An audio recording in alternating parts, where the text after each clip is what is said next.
Good morning. I'm Mike Reed, Operations Section Chief Trainee with the Rocky Mountain Team 1. Starting out on top in Branch 8 with the chalk fire, we continue to prep and prepare lines across the top of this and down the west side. In Division Kilo, they are going to do a little burning today to get some of these lines cleaned up and hopefully put this lower end into a mop-up status. Tango, like I said, they are prepping a line. And down along the lower end of Division Alpha, they burned a little piece yesterday and are prepping the rest of the line to get that prepared for future burnout and to get those lines secured as well.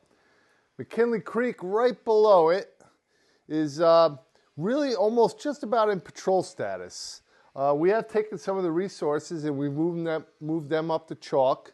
And we're just keeping minimal resources there that are just continuing to patrol and mop up where necessary.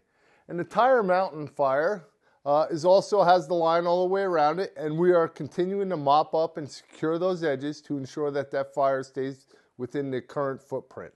One thing that I do want to point out is we are showing some containment on the chalk fire. And as we continue to work around this containment will continue to expand. Moving down to Branch 12, I'm going to start down here in the wilderness. In Division Yankee, we have the 217 and the 208 fire. So the 208 is unstaffed and we do continue to just keep eyes on that. There's been very minimal movement in that. And really the only opportunity, it's hung up on some rocks and some other natural features.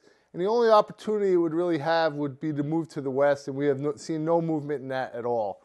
And the 217 fire, the fire that has the 20 smoke jumpers on it, they continue to work to mop up along the edge and secure that perimeter.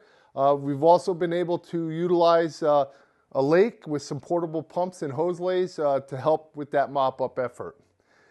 Lastly, we have Coffee Pot and Moss Mountain. So we're looking at opportunities, staying as tight as possible to put some indirect line in there, and we are in the process of prepping some of that line. The Coffee Pot is reached some of our primary containment line, and we're just continuing to work along with that to ensure it stays on the correct side of the line. One of the things I do want to point out is on this lower end between Coffee Pot and Moss Mountain fires, it's really steep, narrow terrain, and there's not a lot of opportunity up there to, to have a high probability success for control. So we've been really looking hard through here to make sure that we have the best plan in place in order for us to hold this fire successfully. So very challenging, heavily timbered, steep slopes, steep canyons. So it's really taken us some time to really whittle in on that plan. Resources still have been a big challenge for us with all the fires that are in the area. It's been tough to get resources in. We are getting a trickle of some resources in, some heavy equipment, crews and engines, and we're plugging them in as appropriate. We have been coordinating very well with the Sierra Pacific landowners below us, as well as ODF, and possibly working on being able to utilize some of their resources as well. And that's your update for July 26th.